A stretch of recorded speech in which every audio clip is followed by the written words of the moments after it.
तो हम जानते हैं कि यूक्रेन और रशिया के बीच टेंशन्स थमने का नाम नहीं ले रही हैं। हालांकि कुछ दिन पहले रशिया के कुछ सोल्जर्स को उनकी मिलिट्री बेसिस पर वापस बुलाया गया था। तब पूरी दुनिया को लगा था कि शायद अब ये सब थम जाए, लेकिन असल में ऐसा कुछ नहीं हुआ।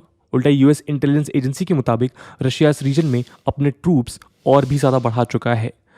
यूएस प्रेसिडेंट ने भी लेटेस्ट कॉन्फ्रेंस में फिर वही बात दोहराई है कि रशिया यूक्रेन पर हमला करने की सभी तैयारियां कर चुका है और अब वो झूठी खबरें फैलाकर यूक्रेन पर कब्जा करने का बहाना ढूंढ रहा है।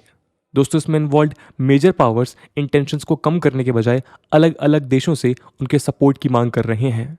इसलिए आज कोई भी देश चाह कर भी इस क्राइसिस से मुंह नहीं मोड़ पा रहा है। इसलिए ये क्राइसिस बाकी देशों की तरह इंडिया के लिए भी एक बहुत बड़ा पॉलिटिकल टेस्ट बन चुका है। लेकिन ये डायलेमा आपको कुछ सुना सुना सा नहीं लगता? जी हाँ, ऐसा ही कुछ आज से 60 से 70 साल पहले भी हुआ था, जब पूरी दुनिया कोल्ड वॉर के चलते दो गुटों में बंट गई थी। तब भी इंडिया को यूएस और यूएसएसआर के बीच किसी एक को चुनना था, लेकिन तब इंडियन लीडर्स ने नॉन अलाइनमेंट की पॉलिसी का सहारा लिया। आज भी वही मंजर देखने को मिल रहा है।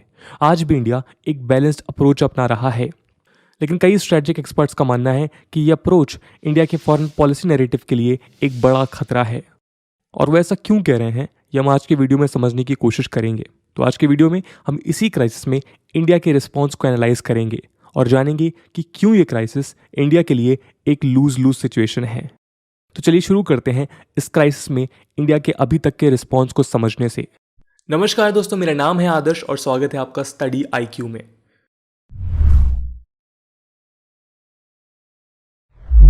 दोस्तों, इस डिप्लोमेटिक क्राइसिस में इंडिया एक बहुत बैलेंस्ड और प्रिवेंटिव अप्रोच अपनाने की कोशिश कर रहा है। पहले तो इंडिया ने कई हफ्तों तक इस क्राइसिस पर डिप्लोमेटिक साइलेंस मेंटेन किया, लेकिन अब जब उसने चुप्पी तोड़ी तब उसने अपने ग्लोबल कम्युनिटी से इस क्राइसिस को डिप्लोमेटिक और पीसफुल तरीके से सुलझाने की गुहार की। साथ ही 30 जनवरी 2022 को यूनाइटेड स्टेट्स सिक्योरिटी काउंसिल में यूएस ने इस क्राइसिस के ऊपर डिस्कशन की मांग की। जब इस पर वोट करने की बारी आई तो इंडिया ने इसे अब्सटेन कर लिया, यानी कि ना तो इसके फेवर में वोट किया और ना ही इसके अगेंस्ट। लेकिन इंडिया का ये कदम डिप्लोमेटिक एक्सपर्ट्स के लिए ज़रा भी सरप्राइजिंग नहीं था। वो इसलिए क्योंकि 2014 में जब रशिया ने क्राइमिया पर अटैक किया था और यूएस ने उसके खिलाफ यूनाइटेड नेशन सिक्योरिटी काउंसिल में एक रेजोल्यूशन पास किया था, तब भी इंडिया ने अपना वोट अब्सटेन कर लिया था। रशियन एनालिस्ट ने इंडिया के इस कदम को प्रो रशियन व्यू से देखते हुए इंडिया को शुक्रिया अदा किया है। लेकिन आपको बता दें कि इसी दौरान इंडिया ने चाइना में हो रहे विंटर ओलंपिक्स को भी बॉयकॉट किया, जहां पर रशिया यूक्रेन को लेकर अपने व्यू प्रमोट करने आया था। इसलिए इंडिया के इस बॉयकॉट को एक प्रो यूएस एंगल से भी देखा गया। लेकिन असल में इंडिया का ये स्टेप ना तो प्रो यूएस था और ना ही प्रो रशियन, बल्कि उसने किसी भी साइड्स को नाराज ना करते हुए एक सेफ ऑप्शन चूज किया। तो आप देख सकते हैं कि किस तरह आज जियोपॉलिटिक्स में कोई साइड ना लेना भी किसी न किसी की साइड लेने के बराबर ही है। खैर, इतना ही नहीं, हाल ही में मेलबर्न में हुई क्वाड फॉरेन मिनिस्टर्स की मीटिंग के दौरान भी इंडिया ने इस मुद्दे को डिस्कस करने से साफ इनकार कर दिया, जिससे ये समझ आता है कि किसी एक ब्लॉक की साइड की बात तो दूर, बल्कि इंडिया इस मुद्दे पर खुलकर बात भी नहीं करना चाहता है। तो दोस्तों, ये साइलेंस इंडिया के डायलेमा को चीख चीख कर बयां करता है। खैर, जाहिर है कि कुछ लोग ये ज़रूर सोच रहे होंगे कि यूक्रेन ना तो इंडिया के साथ कोई बॉर्डर शेयर करता है और ना ही ये दोनों देश आपस में कोई खास संबंध रखते हैं। और तो और इंडिया यूक्रेन से लगभग 4000 किलोमीटर दूर बसा है। तो ऐसे में इंडिया को इस क्राइसिस से क्या खतरा है? लेकिन इस ग्लोबलाइज्ड और हाईली इंटरकनेक्टेड वर्ल्ड में इंडिया इस क्राइसिस से नहीं बच सकता है। और वो क्यों, आइए जानते हैं। दोस्तों, इस सॉल्यूशन में इंडिया के लिए एक तरफ कुआं है तो दूसरी तरफ खाई। इंडिया के लिए क्राइसिस रशिया वर्सेस यूक्रेन नहीं है, बल्कि रशिया वर्सेस वेस्ट की है। इन दोनों के साथ ही इंडिया आज बहुत डीप स्ट्रेटेजिक टाइज शेयर करता है। इन सभी देशों की डेस्टिनी आपस में इस तरह गुथी हुई है कि इंडिया आज किसी भी ब्लॉक की नाराजगी लॉन्ग टर्म में अफोर्ड नहीं कर सकता है। हालांकि कोल्ड वॉर के दौरान तो इंडिया ने नॉन अलाइनमेंट की पॉलिसी के तहत दोनों में से किसी भी एक साइड को पिक करने से मना कर दिया था, लेकिन आज ऐसा मुमकिन नहीं है।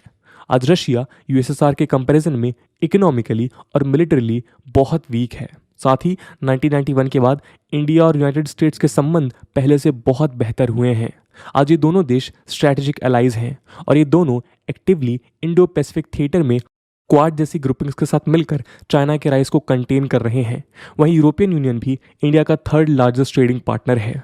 इसके अलावा आज इंटरनेशनल स्टेज पर इंडिया का इन्फ्लुएंस भी बढ़ रहा है। ऐसे में इंडिया न तो कोल्ड वॉर की तरह दोनों साइड से दूर रहने की कोशिश कर सकता है और ना ही ये चाह कर भी कोई एक साइड पिक कर सकता है, स्पेशली तब जब दोनों ही साइड्स एक्टिवली इंडिया के सपोर्ट की मांग कर रही हैं। कुल मिलाकर आज ये सिचुएशन इंडिया के लिए बहुत कॉम्प्लिकेटेड और साथ साथ रिस्की भी है। आइए कुछ प्रोमिनेंट रिस्क पर हम एक नज़र डालते हैं। दोस्तों, रशिया काफ़ी लंबे समय से इंडिया का एक टाइम टेस्टेड और रिलायबल पार्टनर रहा है। साथ ही इंडिया की लगभग 86% डिफेंस रिक्वायरमेंट्स रशिया पूरी करता है। साथ ही इंडिया रशिया के डिफेंस एक्सपोर्ट्स की सबसे बड़ी मार्केट है और पिछले कुछ सालों में ये एक बायर सेलर के रिलेशनशिप से बढ़कर जॉइंट रिसर्च, डिज़ाइन और डेवलपमेंट के लेवल तक अपग्रेड हुआ है। BrahMos cruise missile, 5th generation fighter aircraft और मल्टी रोल ट्रांसपोर्ट एयरक्राफ्ट का जॉइंट डेवलपमेंट इस ट्रेंड के बेस्ट एग्जाम्पल्स हैं। डिफेंस के साथ साथ रशिया ने कई बार यूनाइटेड नेशंस में खुलकर कश्मीर इशू पर इंडिया को सपोर्ट किया है।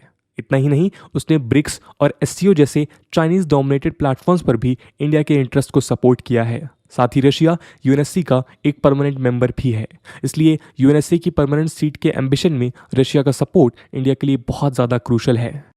यानी कि रशिया के अगेंस्ट जाना इंडिया के लिए अभी नामुमकिन है। लेकिन दूसरी तरफ रशिया का साथ देने का मतलब यूएस के एग्रेसिव सैंक्शंस को खुला निमंत्रण देना है। किसी भी कॉन्फ्लिक्ट की सिचुएशन में रशिया को तो यूरोप और अमेरिका के सैंक्शंस झेलने पड़ेंगे ही, लेकिन इंडिया को भी कास्टा यानी countering America's adversaries through sanctions act के अंतर्गत सैंक्शंस का सामना करना पड़ सकता है। कास्टा यूएस कांग्रेस के द्वारा लगाया गया एक ऐसा लॉ है जिससे वो अमेरिकन इंटरेस्ट के अगेंस्ट जाने वाले देशों या ऐसे देशों के साथ इंगेज करने वाले देशों के साथ इकोनॉमिक सैंक्शन जैसे टूल इस्तेमाल करता है।